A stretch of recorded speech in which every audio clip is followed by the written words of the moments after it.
Fiquei pensando esses dias a respeito do... Isso é muito louco, né? Do cogumelo, se a origem da vaca sagrada da Índia não seria essa. A ligação dos cogumelos que nascem na bosta das vacas. Que porra é essa?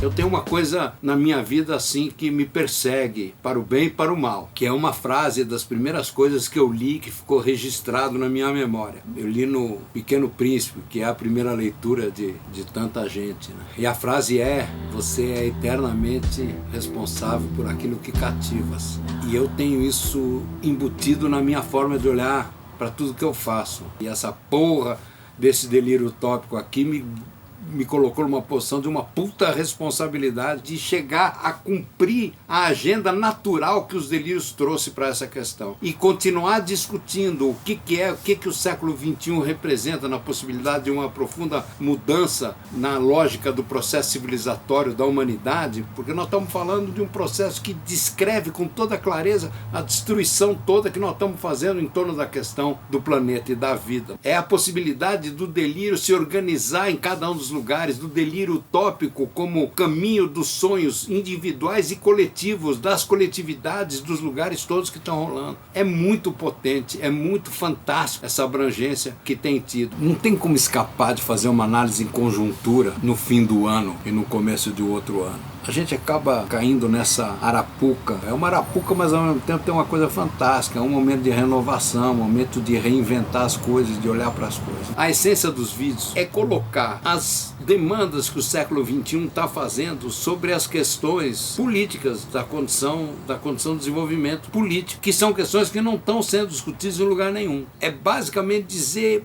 por que ângulo a política deveria abordar as questões que são as questões que estão sendo discutidas. E isso é a essência dos meus vídeos. Porque o grande drama quando se fala que o Estado não é capaz de gerir porra nenhuma, que é uma discussão liberal da direita, é porque existe uma burocracia estatal construída para transformar o Estado em incompetente. A burocracia foi feita para viabilizar a sacanagem, para viabilizar o roubo. A reforma burocrática do Estado, que é uma coisa que ninguém fala, é a coisa mais importante para resolver essas questões básicas todas de ter um Estado eficiente. Eu quero uma reforma administrativa que dê a condição de qualquer ser humano que quiser abrir uma empresa poder fazê-lo em 10 minutos e desfazer essa empresa em 10 minutos também. Não é diminuir o Estado que eu estou falando, é dar agilidade ao Estado. O Estado não se tornar um empecilho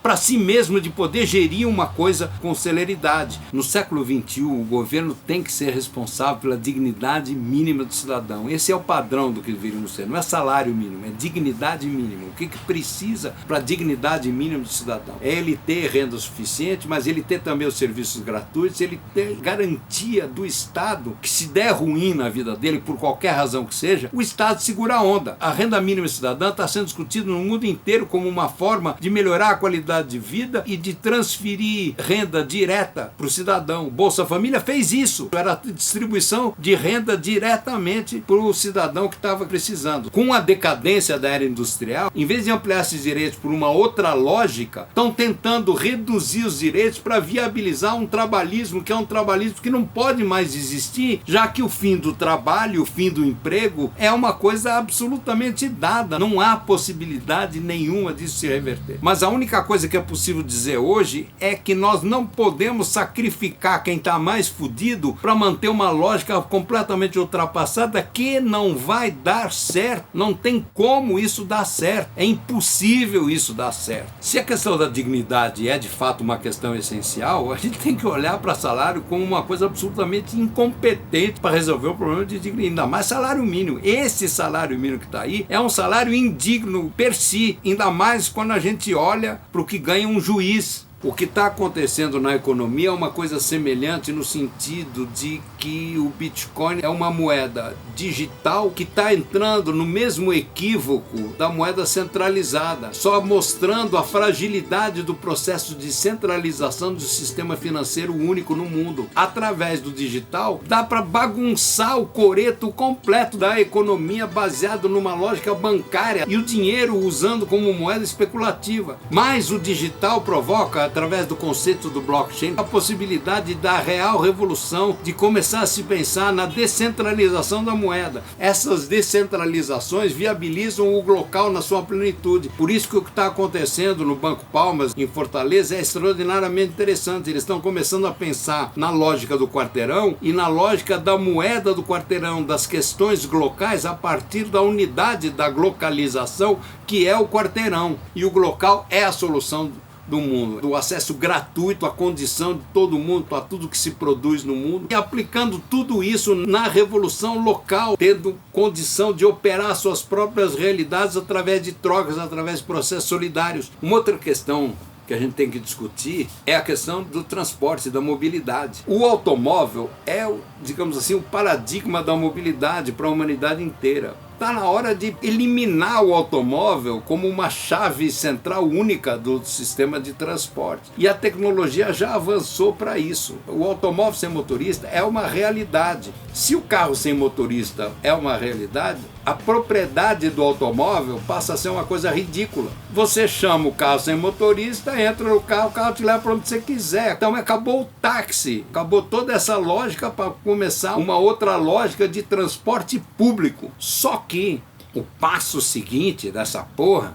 é o drone. Por que o carro precisa continuar andando na rua? Não tem mais sentido tecnológico nenhum, porque o drone é muito mais fácil. Muito mais fácil. É só ter um programa de organização das camadas do espaço, um aplicativo. O drone te pega e te leva onde você quiser. Então, o carro sem motorista e o drone como transporte público precisam ser questões de uma discussão política do dia de hoje. Aí você não pode discutir isso numa Câmara de Deputado que está completamente voltado para o começo do século XX, nem para o fim do século XX eles estão. Então nós precisamos, na verdade, mudar o perfil do que é possível discutir na política. E no fundo, é o que Mídia Ninja está fazendo o tempo todo. E tem gente que vai topar pensar dessa forma. Na política de habitação, nós temos que repensar a porra toda de novo. É muito mais interessante o cara participar desde a construção da sua casa. Ele entra com a mão de obra mutirão da construção da sua casa. O projeto do governo propõe o terreno e propõe o material. E tem uma assistência técnica de arquitetura de alguém que vem ajudar a construir. E a indústria da coisa mais importante, que é a minha casa,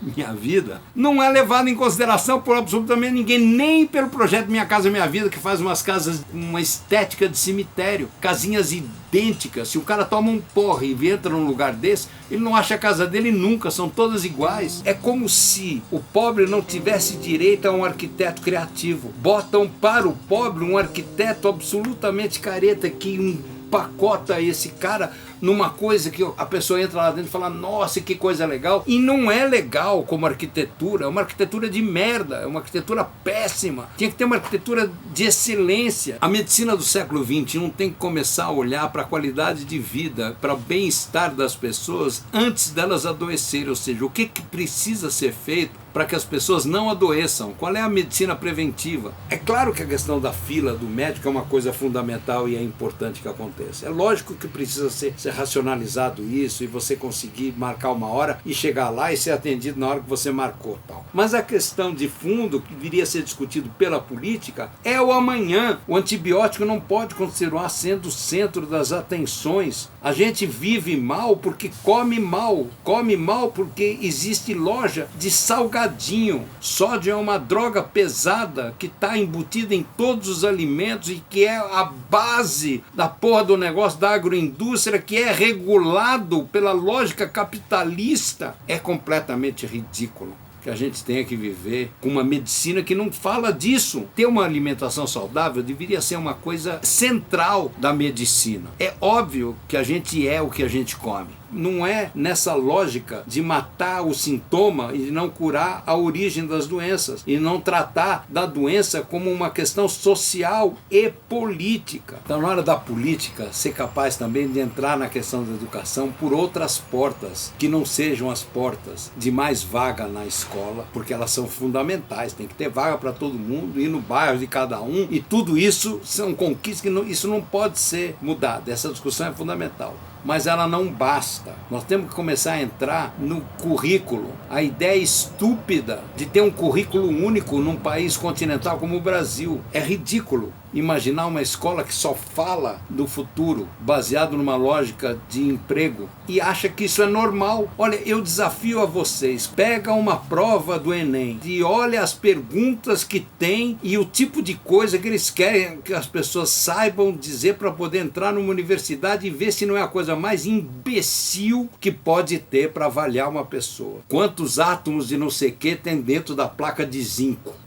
Porra, o cara tem que decorar um negócio desse. Então tá na hora de começar a discutir isso. Que porra é essa? Para que escola então? Que negócio é esse que a escola é fundamental se a escola não muda a sua forma de olhar para as coisas? A última tentativa que foi feita de diálogo entre aluno e escola foi feita pelos alunos no momento das ocupações secundaristas no Brasil inteiro, onde eles traziam uma pauta de discussão muito mais madura que a imbecilidade que vinha lá dos ministérios. Eu estou falando de todos os governos, essa centralização completamente imbecil que a educação tem a partir de um ministério que é todo poderoso. Esses caras estão dentro de um prédio na esplanada dos ministérios, construída pelo Niemeyer para ser o túmulo da propagação das ideias. E é isso que está acontecendo. As coisas estão brotando finalmente de baixo para cima, estão brotando nos lugares todos que eu andei por aí. Tem gente inquieta querendo se agregar a esse coletivo que está se formando, que é o coletivo dos delirantes, onde cada um tem o seu dele. Tem alguns lugares que me convidaram que tem uma economia própria, estão pagando alguma coisa e tudo mais, mas os convites extremamente interessantes são os convites dos lugares que tem gente, ativistas, que estão buscando construir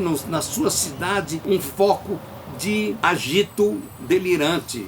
Por essas e por outras, é que a gente está lançando agora, nesse momento, essa vaquinha para a gente começar a desencadear esse processo de autonomia e começar a atender. O link está aqui embaixo, vocês podem dar uma olhada. A essência da vaquinha é dar a condição de regularidade dos vídeos, não só os vídeos semanais que eu quero fazer, que são esses que está todo mundo curtindo, que tem uma demanda, mas as pequenas outras coisas que podem ser postadas nos intervalos dos dias. São pequenas coisas que podem ir dando uma somatória das atividades, daquilo que está acontecendo com os delírios o tempo todo. E dar continuidade nos ao vivo também, para poder viajar, para poder ir para os lugares e poder ir com equipe, com câmera, para poder registrar tudo e trazer tudo isso para os vídeos, inclusive. E é isso. Essas são as questões que eu preciso trazer para os Delírios Utópicos 2018, e é por isso que a gente está propondo essa vaquinha, para começar a desencadear esse processo de construção coletiva dos Delírios Utópicos 2018.